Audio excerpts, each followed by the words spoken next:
Hello hi नमस्ते आदाब। स्वागत करता हूं मैं आपके अपने यूट्यूब चैनल जेडीएस एजुकेटर में। तो आज की क्लास में हम पढ़ेंगे। आज का जो टॉपिक है न्यू किंग्स एंड किंगडम।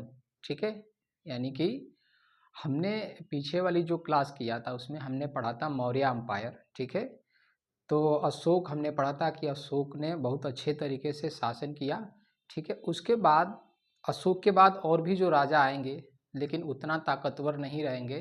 अब अशोक ने जो अपने राज्य का विस्तार किया था वो भी उनके हाथ से छिन जाएगा, क्योंकि जो राजा अशोक के बाद आएंगे वो उतना ताकतवर न होने की वजह से जो और भी जो छोटे छोटे राजा होंगे, ठीक है, वो क्या करेंगे, वो बाहर निकल कर आएंगे। तो हम देखें यहाँ अगर बात करें तो मौर्य साम्राज्य के पतन के बाद, ठीक है, मौर्य साम्राज्य के पतन के बाद राज्यों, छोटे छोटे राज्यों के उदय हुए। ठीक है, जब मौर्य साम्राज्य क्या हुआ, पतन हो गया, तो बहुत सारे जो छोटे छोटे राजा हैं उनका उदय होगा। इसलिए इस टॉपिक का क्या नाम है, न्यू किंग्स एंड किंगडम।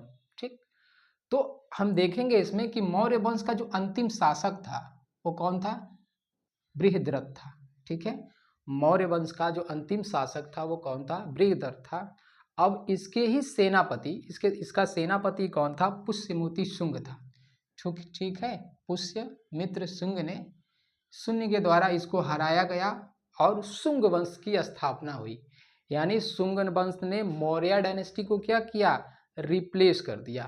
ठीक, इतनी बात हमने समझा। अब समझते हैं कि मौर्य वंश के बाद, तो मौर्य वंश कहाँ पे था, मौर्य वंश था आपका नॉर्थ इंडिया में। इसे मैप से समझते हैं। ठीक है, तो अशोक के बाद और भी जो राजा होंगे वो सब क्या होंगे, बाहर निकल कर आएंगे। जैसे हम यहाँ देखेंगे सेंट्रल एशिया, सेंट्रल एशिया से, ठीक है, सेंट्रल एशिया से यानी विदेशी आक्रमण होंगे यहाँ पे। ठीक है, ये सेंट्रल एशिया है। ठीक है, और सेंट्रल एशिया से क्या होगा, यहाँ पे विदेशी आक्रमण होंगे और भी जो वंश होंगे वो बाहर आएंगे, यानी कि विदेशी जातियों का आक्रमण होगा। और इसमें कौन कौन से होंगे, तो हिंद यवन होंगे, उसके बाद शक को रिप्लेस करके कुषाण आएंगे। ठीक है, तो यहाँ पे हमने देखा सेंट्रल एशिया, यानी यहाँ पर नॉर्थ साइड में, यानी कि नॉर्थ वेस्ट में कौन सा इलाका, ये नॉर्थ वेस्ट है। ठीक है, उसके बाद यहाँ अगर साउथ की बात करें तो साउथ में राजा जो होंगे वो कौन, साउथ में कौन सा राज्य होगा, तो संगम राज्य होगा। और संगम राज्य में कौन थे, तो संगम राज्य में आते हैं चेर, चोल और पांड्य, जिसे हम बोलते हैं मूवेंद्र, यानी कि तीन मुखिया। ठीक है, इससे क्वेश्चन पूछा हुआ है।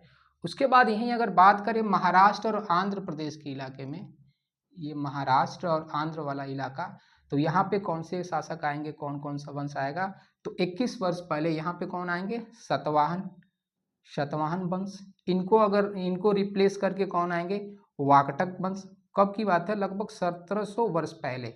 तो मौर्य डायनेस्टी को रिप्लेस करके कौन आएगा, शुंग, क्योंकि पुष्यमित्र शुंग ने क्या किया, जो मौर्य वंश का अंतिम शासक था बृहद्रथ, उसको हराकर क्या करेगा, शुंग वंश की स्थापना करेगा। तो हमने यह देखा, तो शुंग वंश को कौन रिप्लेस करेगा, तो कण्व वंश।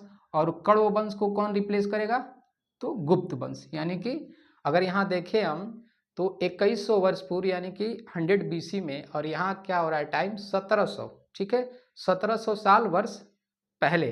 तो इसमें गुप्ता पीरियड, मौर्य पीरियड से गुप्ता पीरियड आते आते कितना साल लग जा रहा है, 400 साल, 400 वर्ष। ठीक है, अब इस पे जो क्वेश्चन बनेंगे वो हम पूछेंगे।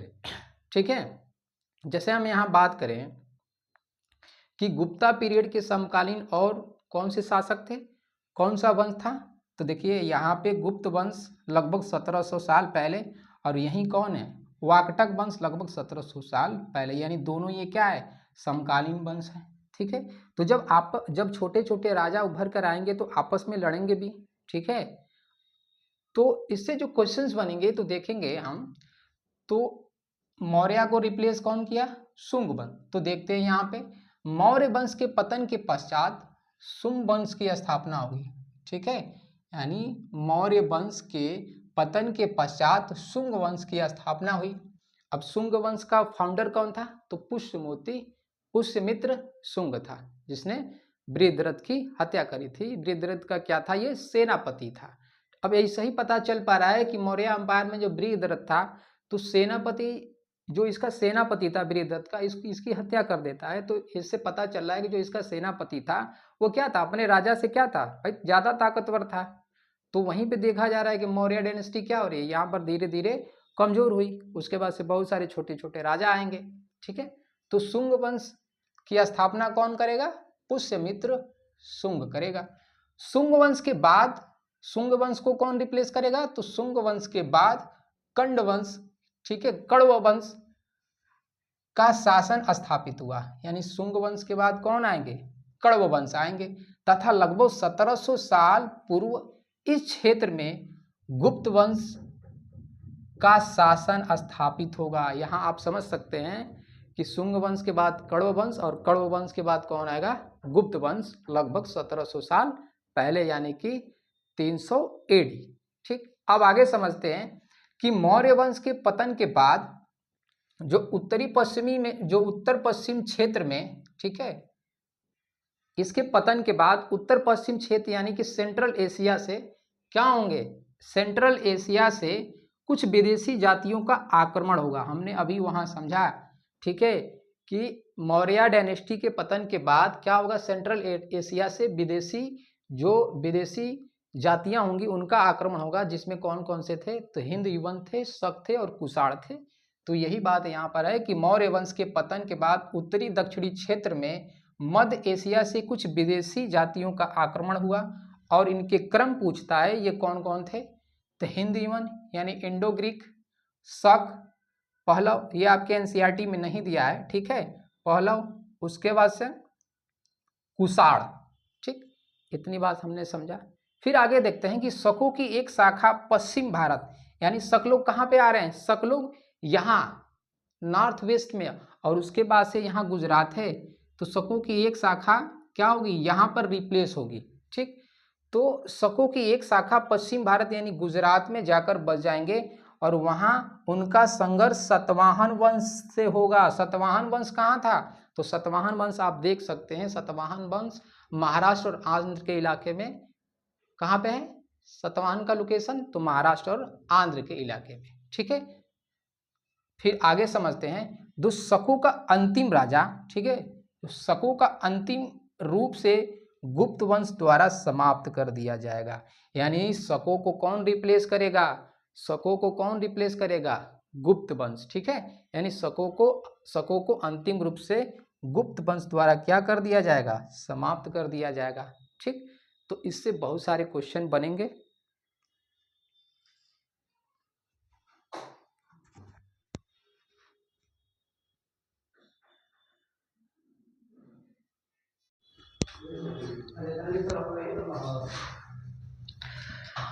ठीक है, तो आगे समझते हैं कुषाण वंश।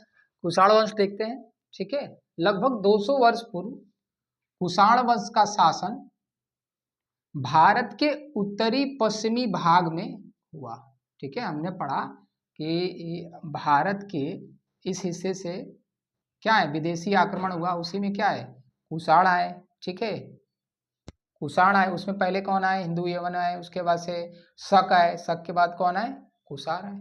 ठीक है, तो इन्होंने लगभग 400 सालों तक भारत पर क्या किया, शासन किया। कितने सालों तक, 400 सालों तक इन्होंने क्या किया, भारत पर शासन किया। कुषाणों के दो महत्वपूर्ण शक्तिशाली केंद्र थे, एक था पेशावर और दूसरा क्या था, मथुरा था। ठीक है, फिर इधर आगे समझते, इधर देखते हैं कुषाण वंश के शासक ने रेशम मार्ग पर, इससे क्वेश्चन सीटेट में पूछा हुआ है कि कुषाण वंश के शासक ने रेशम मार्ग पर अपना प्रभाव स्थापित किया। ठीक है, इस बात को हम समझते हैं कि चाइना से, ये वाला एरिया चाइना है, और चाइना से यूरोप क्या हुआ करता था, रेशम का क्या हुआ करता था, रेशम का व्यापार हुआ करता था। ठीक है, अगर हम रेशम की बात करें तो रेशम सबसे पहले रेशम का आविष्कार करने वाला कौन है, चाइना है। ठीक है, चाइना ने क्या किया था, रेशम का आविष्कार किया था। तो रेशम यहाँ से क्या था, इम्पोर्टेंट, एक इम्पोर्टेंट स्रोत था इकोनॉमी के लिए, क्योंकि यहाँ चाइना से यूरोप क्या होता था, ये सेंट्रल एशिया से होते हुए ये जो लाइन थी, ये जो मार्ग था इसी को बोलते थे सिल्क रूट। क्या बोलते थे? सिल्क रूट बोलते थे। और कुषाण कहाँ थे भाई? कुषाण यहाँ सेंट्रल एशिया से आए, यहाँ पर नॉर्थ वेस्ट में यही थे। तो भाई ये वाला रूट तो आता है ना इनके अंदर। तो उन्होंने कहा कि अब क्या चाहिए? टैक्स चाहिए। भाई टैक्स लेंगे तभी तो इनकी इकोनॉमी बढ़ेगी। ठीक है, तो इन्होंने क्या किया? इस मार्ग पर कब्जा किया। मतलब इन पर इस मार्ग पर क्या कर रहा? कुषाणों का प्रभाव रहा। ठीक, उसके बाद अगर हम बात करें कुषाण वंश के द्वारा, कुषाण वंश के द्वारा इस उपमहाद्वीप में सर्वप्रथम सोने के सिक्के जारी किए। यानी सोने के सिक्के जारी किसने किया? इस समय मतलब ये कहा जा सकता है कि उस समय की जो इकोनॉमी रही होगी वो बड़ा ही बेहतर रहा होगा, क्योंकि सोने के सिक्के जारी कौन कर रहा है? कुषाण वंश के शासक ने क्या किया? सोने के सिक्के जारी किया। फिर आगे हम बात समझते हैं कि रेशम मार्ग यानी रेशम बनाने की जो तकनीक थी, भाई रेशम मार्ग पर उन्होंने कब्जा क्यों किया? भाई सिल्क क्या था उस समय? बड़ा ही इंपॉर्टेंट था। तो रेशम बनाने की तकनीक की बात करें तो रेशम बनाने का तकनीक का आविष्कार सर्वप्रथम चाइना में हुआ था। कहाँ पे हुआ था? चाइना में हुआ था। चाइना ने क्या किया? रेशम का निर्माण किया। ठीक, कुषाणों के काल में ही रेशम मार्ग की एक शाखा सिंधु नदी के मुहाने तक पहुंच गई। ठीक है, तो इस बात को हमने समझा। ठीक, ये क्वेश्चन इससे क्वेश्चन सीटेड में आए हुए हैं। ठीक है, सिल्क रूट से क्वेश्चंस आए हुए हैं, जिस पर सिल्क रूट पर प्रभाव किसका था? कुषाणों का था। ठीक, फिर आगे समझते हैं कुषाणों में जो सबसे प्रमुख शासक था वो कौन था? कनिष्क था। कुषाणों में जो सबसे प्रमुख शासक था वो कनिष्क था। कनिष्क ने शकों को हराकर, कनिष्क ने क्या किया? शकों को हराकर शक संवत जारी किया था। शक संवत यानी कि 78 एडी हम कह सकते हैं। ठीक है, उसके बाद से कनिष्क के काल में ही चौथी बौद्ध संगति हुई थी, बौद्ध संगति। और इसी बौद्ध संगति में बौद्ध धर्म दो भागों में विभाजित हो जाता है, एक हीनयान और एक महायान। ठीक है, तो कनिष्क के काल में चौथी बौद्ध संगति हुई थी, जिसमें बौद्ध धर्म दो भाग में विभाजित हो जाता है, एक महायान और एक हीनयान। ठीक है, इस बात को हमने समझा। फिर आगे के पॉइंट देखते हैं कि कनिष्क के दरबार में, अब कनिष्क के दरबार में दो महान विद्वान भी थे। वो कौन कौन थे? तो कनिष्क के दरबार में दो महान विद्वान कौन थे? तो एक थे अश्वघोष और दूसरे कौन थे? दूसरे थे चरक। ठीक है, तो अश्वघोष ने क्या लिखा? अश्वघोष की जो पुस्तक है उस पुस्तक का क्या नाम? अश्वघोष क्या थे? कवि थे। ठीक है, कवि थे। इन्होंने क्या लिखा? बुद्ध चरित लिखा। और इस बुद्ध चरित में, ये बुद्ध चरित क्या है? ये महात्मा बुद्ध की ऑटोबायोग्राफी है, सॉरी बायोग्राफी है। क्या है? उनकी जीवनी है, यानी बुद्ध की कहानी इसी में दी हुई है, बुद्ध चरित में। और किस भाषा में थी? तो संस्कृत में भी पूछ सकता है कि बुद्ध चरित किस भाषा में लिखी गई? तो संस्कृत भाषा में लिखी गई। अब हम चरक की बात करते हैं, तो चरक ने कौन सी पुस्तक लिखी? चरक ने पुस्तक लिखी चरक संहिता। क्या लिखा? चरक संहिता। अब इसमें क्या है कि मनुष्य के शरीर में कितनी हड्डियां इन्होंने बताया उस समय इन्होंने ये बताया, यानी कि शरीर यानी कि बॉडी के बारे में, यानी क्या? शरीर की रचना का ज्ञान इनको अच्छे तरीके से था। इन्होंने बताया कि मनुष्य के शरीर में 360 हड्डियां होती हैं। कितनी हड्डियां? दांत वगैरह सबको उन्होंने गिना था। तो ऐसे लगता है कि मतलब गिना होगा, तो 360 हड्डियां थी इनके हिसाब से। किसके हिसाब से? चरक के हिसाब से। यानी कहा जा सकता है कि चरक एक चिकित्सक और वैद्य भी थे। ठीक है, चरक क्या थे? चिकित्सक और वैद्य भी थे, और इन्हें शरीर संरचना का बहुत अच्छा ज्ञान रहा होगा। ठीक, फिर बाद में समझते हैं आगे कि मौर्य के पतन के बाद, जब मौर्य का पतन हो जाता है, यानी मौर्य के पतन के बाद दक्षिण भारत यानी क्या? मौर्यों को कौन रिप्लेस करेगा? दक्षिण भारत यानी दक्कन, महाराष्ट्र और आंध्र वाला इलाका। ठीक है, महाराष्ट्र और आंध्र वाला ये वाला इलाका। ठीक है, यहाँ पे सतवाहन थे, महाराष्ट्र और आंध्र। ठीक है, तो सतवाहन वंश का उदय हुआ लगभग कब? तो लगभग 2100 वर्ष पहले, यानी कि 100 BC में। दोस्तों ये जो क्लास है ये बहुत लंबा चलेगी। ठीक है, और इससे बहुत ज़्यादा क्वेश्चंस बनते हैं, बड़ा ही इंपॉर्टेंट है। आप चाहो तो अच्छे तरीके से नोट भी बना सकते हैं। ठीक है, आज के लिए इतना ही। नमस्कार, फिर मिलेंगे अगली क्लास में।